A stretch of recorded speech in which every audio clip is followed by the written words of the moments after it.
আজকে দারুণ একটা রেসিপি করেছি চিকেন দিয়ে, হোয়াইট চিকেন। এই যে এখানে এক বাটি করা আছে, আর এখানে আলাদা আলাদা করে রেখেছি যেন ভেঙে না যায়।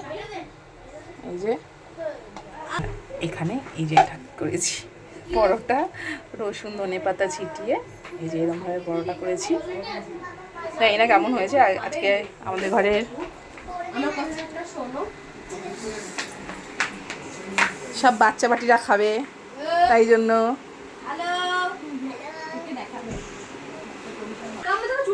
আর এক বাচ্চা বাটি এখনো আসেনি, আসুক। চলো চলো চলো, খাবার হবে। আমার কিন্তু এক রকমের প্লেট নেই, তাই কেউ কিছু মনে করবে না। আয় চলে আয়, মারামারি করিস না, চলে আয়।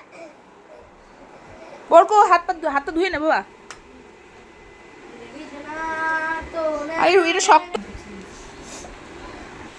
সোনামা ভাত খাবে তো? কি পরোটা খাবে? হ্যাঁ, ও তো ভাতই খাবে। চলো তোমরা খাওয়া স্টার্ট করে দাও। এই যে আমার ছোটা পণ্ডিত চলে এসছে, মারধর খেয়ে মায়ের কাছ থেকে দুজনে খেতে বসে গেছে। বাবা, এই যে আমার ছোট বেবিও খেতে বসে গেছে। এবার আমার সোনামার জন্য ভাত রেডি করবো। চলো।